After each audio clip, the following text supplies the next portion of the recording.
Good morning student. आज का हमारा टॉपिक है वर्ण विचार। बच्चों, आइए आज हम वर्णों के बारे में चर्चा करते हैं। जिस प्रकार ईंट से ईंट जोड़कर भवन निर्माण किया जाता है, उसी प्रकार ध्वनि से वर्ण, वर्ण शब्द और शब्द से वाक्यों का निर्माण किया जाता है। वर्ण को समझने के लिए हम एक उदाहरण देखेंगे। यहाँ पर आपको दे रखा है एक शब्द राजा, जिसके हमने टुकड़े किए र, आ, ज, आ।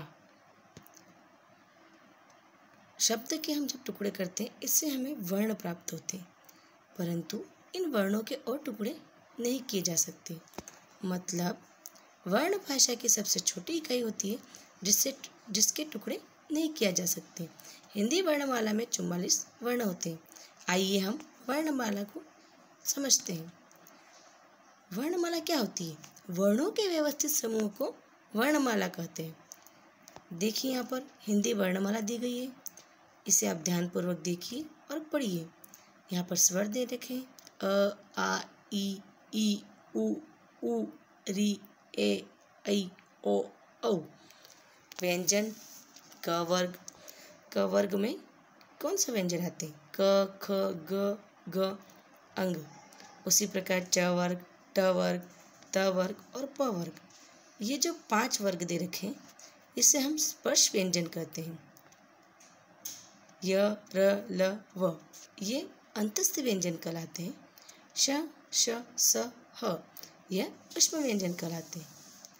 यहाँ देखिए, ये जो पंचम वर्ण होते हैं फिर कौन से कहलाते हैं? देखिए, य, अंग, न, म ये जो होते हैं आपके पंचम वर्ण होते हैं। यहाँ देखिए, अ और अह अयोगवा कहलाते हैं। अयोगवा मतलब जिन वर्णों का योग न तो स्वर में होता है और न ही व्यंजन में होता है, वे वर्ण क्या कहलाते हैं? आपके अयोगवा। तो हिंदी वर्णमाला में हिंदी में अयोगवा कौन कौन से हैं? अम और अह।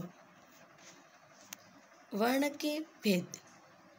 वर्ण 2 प्रकार के होते हैं, स्वर और व्यंजन।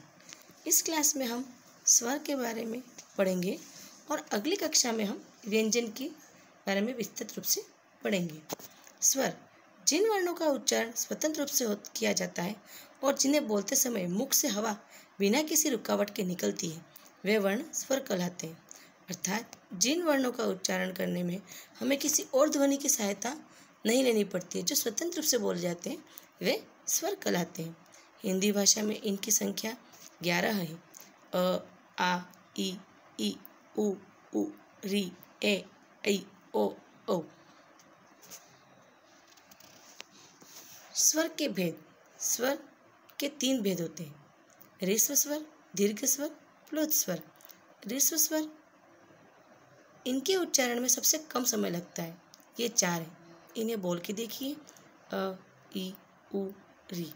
दीर्घ स्वर इनके उच्चारण में ह्रस्व स्वरों के उच्चारण से दुगुना समय लगता है, ये 7 हैं। इन्हें देखिए, आ, ई, उ, ए, ऐ, ओ, औ।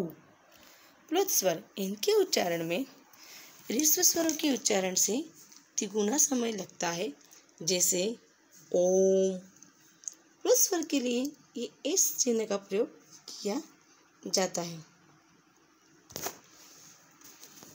देखिए, यहाँ पर हम कुछ महत्वपूर्ण बातों के बारे में समझते हैं। जैसे यहाँ पर दे रखा है आपको अनुस्वार।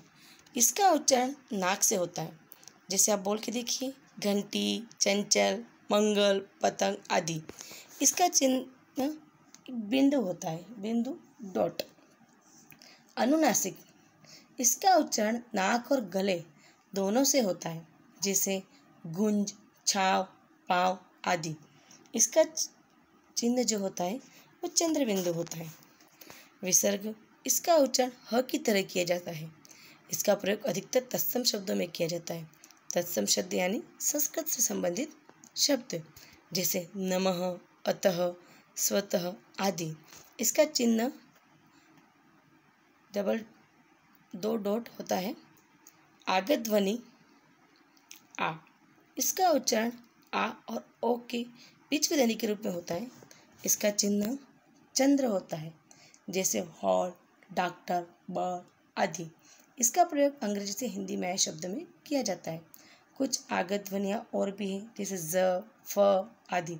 आगत ध्वनियाँ वे जो अन्य भाषा से हिंदी में प्रयोग में ली जा रही है, मतलब दूसरी भाषा से आई हुई ध्वनियाँ क्या कहलाती है? आगत ध्वनियाँ कहलाती है। स्वर दो तरह से लिखे जाते हैं। जब भी हम स्वर का प्रयोग करते हैं हम भाषा में, जब भी हम उसे लिखते हैं तो उनका दो तरह से प्रयोग किया जाता है। एक तो उनका अपना मूल रूप होता है और दूसरा उनको व्यंजनों की मात्रा के रूप में प्रयोग किया जाता है। जैसे देखिए, आपको एक शब्द बताया आ, तो आप आ से एक सीधा शब्द बनाएंगे, आटा है। उसके बाद आपने आदर बनाया, ई से इरादा, उसके बाद ऊ से ऊन, ऋ से ऋषि। अर्थात जैसा आपको स्वर दे रखा है उसी स्वर के अनुसार आपने क्या बनाया? शब्द बनाया।